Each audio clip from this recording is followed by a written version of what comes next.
भक्ति मां डूबे जम्मो भगतन संगवारी पान फूल और नरियर धर के आए हन तोर दुआरी ओ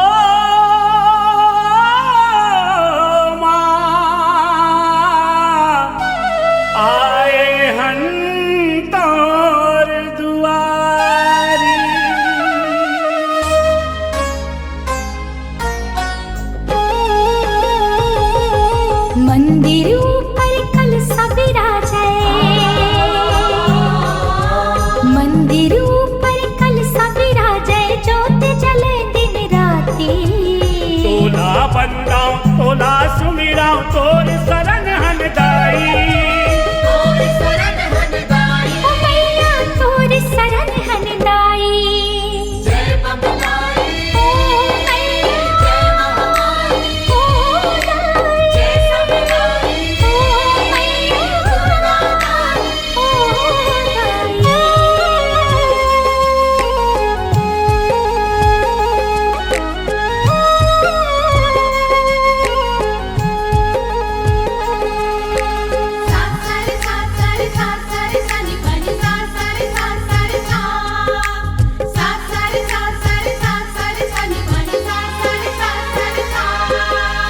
पश्चिम के डूंगर में विराजे बमलेश्वरी तेदाई, बमलेश्वरी तेदाई।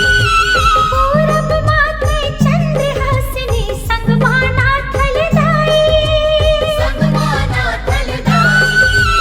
साकिन डाकिन संगम दक्षिण तैतंतेश्वरी दाई, उत्तर माते रूप धरे हस,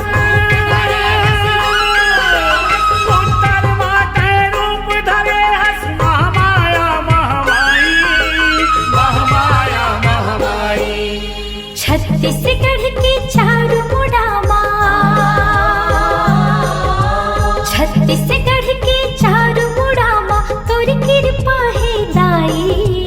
तोला बंदाऊं तोला सुमिराऊं तोर शरण हनदाई, तोर शरण हनदाई, ओ मैया तोर शरण हनदाई।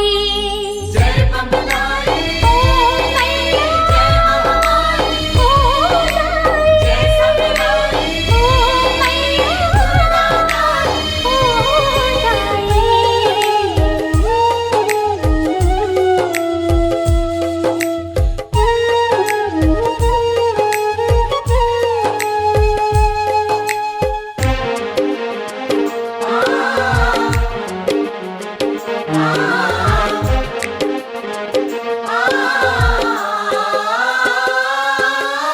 चंदन धूप कपूर सिंदूर और लाल मदार हिदाई, लाल मदार हिदाई।